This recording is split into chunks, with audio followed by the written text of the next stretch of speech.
ليه حد ياخد فرانشايز ما يفتحش شركته هو لوحده؟ أسباب كتير.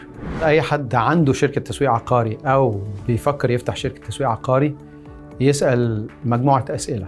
السؤال الأولاني، أعرف أبني براند لوحدي ولا محتاج إن أنا أكون مع براند كبيرة؟ السؤال الثاني، إزاي أبني فريق قوي فاهم بروفيشنال وبيقدر يوصل أحسن خدمة للعملاء؟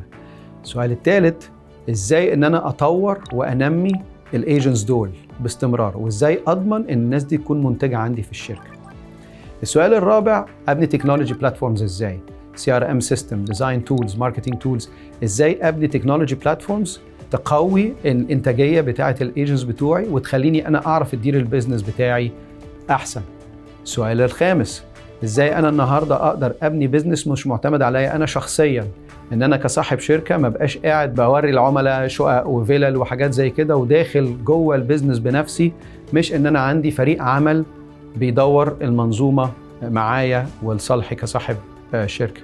السؤال السادس، إزاي أقدر أجيب معلومات عن تدوير البيزنس ويبقى معايا كونسلتنت بيساعدني كل يوم في تدوير البيزنس بتاعي ويقدر يساعدني ازاي افكر، وفي كل مرحله في البيزنس بتاعي لو عدى عليا 2 3 10 في كل مرحله من البيزنس بتاعي ازاي اتعامل مع التحديات اللي انا بعدي فيها، ازاي النهارده اشتغل مع اكبر مطورين موجودين في البلد تمام واشتغل باعلى عمولات، ازاي اشتغل مع البنوك الكبيره الكيانات الكبيره.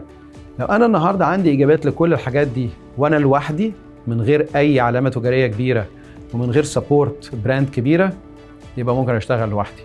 لكن خلينا نقول 99% ان ما كانش اكتر من 99% من شركات تسويق عقاري في البلد ما بيبقاش عندها الامكانيه دي، وبيبقى دايما عندها التحدي ان هي تقدر تبني كيان كبير، وبالتالي هنا الفرانشايز بيقدر يضيف لهم كل الحاجات دي بالاضافه الى حاجات تانية يخليهم ينموا بيها البيزنس.